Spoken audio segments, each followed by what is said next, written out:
4 na lalaki ang umiwas sa pagtugis ng FBI, handang ikulong ang sarili sa isang glass box at matulog ng 100 taon. Pagkatapos noon ay sabay nilang pinindot ang gas valve button. Ang canister ay nagbubuga ng isang siksik na patch ng gas. Maaaring gawing immortal ang mga tao. Magandang gabi guys. Magkikita tayo sa 100 taon. Mangyaring matulog ng mapayapa. Magkikita tayo sa susunod na siglo. Lumipas ang 100 taon sa isang kisap mata. Nagising sila sa kanilang pagkakatulog. Hinawakan ng pangalawang tao ang kanyang mukha. Natuklasan niyang walang nagbago sa kanyang sarili. Napaisip siya nito. Tiyak na nabigo ang eksperimento. Kaya may mga taong lumabas sa kuweba. Makita ang labas ng mundo. Ito ay mukhang eksaktong kapareho ng 100 taon na ang nakaraan. Kapag ang lahat ay nagtataka tungkol sa eksperimento, bigla nilang nalaman, ang pang-4 na tao ay hindi pa nagigising sa kanyang pagtulog. Mabilis na bumalik sa kuweba ang 3 tao. O Diyos ko, ang ika-4 na tao ay naging isang tumpok ng mga buto. Tingnan ang malaking bato sa glass box. Nagtapos sila na ang batong nahuhulog mula sa kuweba ay nakabasag ng salamin. Humahantong sa pagtagas ng hangin. Sanhi ng pagkamatay ng pang-4 na lalaki. Tingnan ang eksenang ito na malaya na lang nilang 3. Lumipas talaga ang panahon ng 100 taon. Wala silang pakialam doon ngayon. Dahil mayaman na sila ngayon. Maaaring mamuhay ng marangya at karangyan. Paalis na ang ilang tao. Dahil dito, lumitaw ang mga hindi pagkakasundo sa paghahati ng mga ninakaw na ginto. Dahil lahat sila ay gustong kunin ang ginto ng ika-4 na tao. Sa sandaling ito, ang pangatlong lalaki ay biglang naglakad patungo sa libingan ng ika-4 na tao. Hindi alam ang gagawin. Mukhang nakahanap ng pagkakataon ang pangalawang kapatid. Agad na pinaandar ang sasakyan. Diretsyong bumagsak sa pangatlong lalaki. Ang ikatlong tao ay walang oras upang mag-react at namatay sa lugar. Ngunit hindi pinahinto ng pangalawang lalaki ang sasakyan, na dumiretso sa atlambak. Sa mga emergency na sitwasyon, tumalon siya palabas ng sasakyan, dahilan para masira ang sasakyan sa lugar.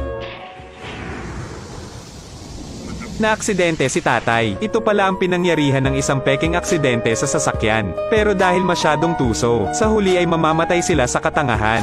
Sa mainit na tag-araw, silang dalawa ay nasa no man's land. Bitbit ang daan-daang toneladang gintong bar sa kanyang likod. Naglakad pasulong na humihingal. Matagal nang hindi nakakalakad. Pagod ang unang lalaki at napaupo sa lupa. Sa sandaling ito, ang pangalawang tao ay naglabas ng isang bote ng tubig para inumin. Tulad ng ang unang tao ay malapit ng uminom ng tubig. Ngunit natuklasan na ang plorera ay nakalimutan sa kuweba. Nasira ang kapatiran dito mismo. Ang isang paghigop ng tubig ay isang piraso ng ginto, walang negosasyon. Nabaliw ka na. Walang ibang paraan. Tingnan mo ang ugali ng pangalawang tao ng buong determinado. Ang unang tao ay maaari lamang kumuha ng isang gintong bar, kapalit ng isang bote ng tubig upang iligtas ang kanyang buhay. Dahil dito, humigop lamang ang unang tao, ay kinuha ng pangalawang tao. 2 higop ng tubig, isang piraso ng ginto. Ito ang halaga ng palitan ngayon. Maaaring magbago bukas. Kailangang i-update ang merkado. Pagkatapos mag-usap, nagpatuloy ang dalawa sa kanilang paglalakad. Malamang dahil matanda na ang unang tao, naglakad siya sa bahagi ng daan at hinihingal. Kaya kinuha niya ang mga gintong bar para bumili ng tubig na maiinom. Ngunit maaari ka lamang kumuha ng isang paghigop sa isang pagkakataon. Naglakad lang ng 500 meters. 4 o 5 beses siyang uminom. Kapag unti-unting bumababa ang tubig sa garapon, ang pangalawang tao ay nakaupo sa lupa na nagtataas ng presyo. Isang higop ng tubig mula sa isang gintong bar sa 2 gintong bar. Ano ang kailangan nating gawin? Inumin ito. Ngayon ang unang tao ay mayroon na lamang 4 na gintong bar na natitira.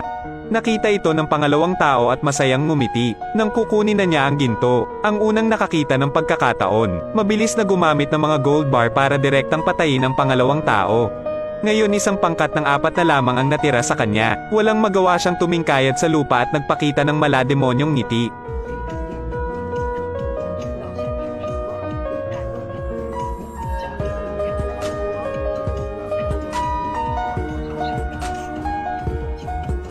Binigyan niya ng bar ng ginto ang mga dumadaan. Nakiusap sa kanya na ilabas ako dito sa no man's land.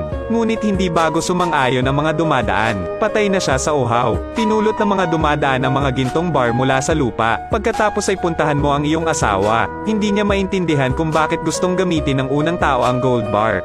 Kapalit ng pamasahe sa sasakyan. Naiisip mo ba? Binigay niya ito sa'yo na parang may halaga ito. Sabi ng asawa niya, ang mga gold bar ay mass-produced na mga item na ngayon. Walang anumang halaga. Pagkatapos magsalita, diretsyong itinapon ng asawa ang gintong piraso sa lupa. lumilitaw pagkatapos ng 100 taon. Ang mga gintong bar ay matagal nang naging walang halaga. Dahil sa kasakiman, lahat ng 4 na tao ay namatay dito. Gayunpaman, nakalimutan nila na ang mga oras ay palaging progresibo. Unti-unti habang lumilipas ang panahon, ang mga gold bar ay dahan-dahan ding mawawala ng halaga ayon sa panahon. Okay lang yan for today, bye-bye.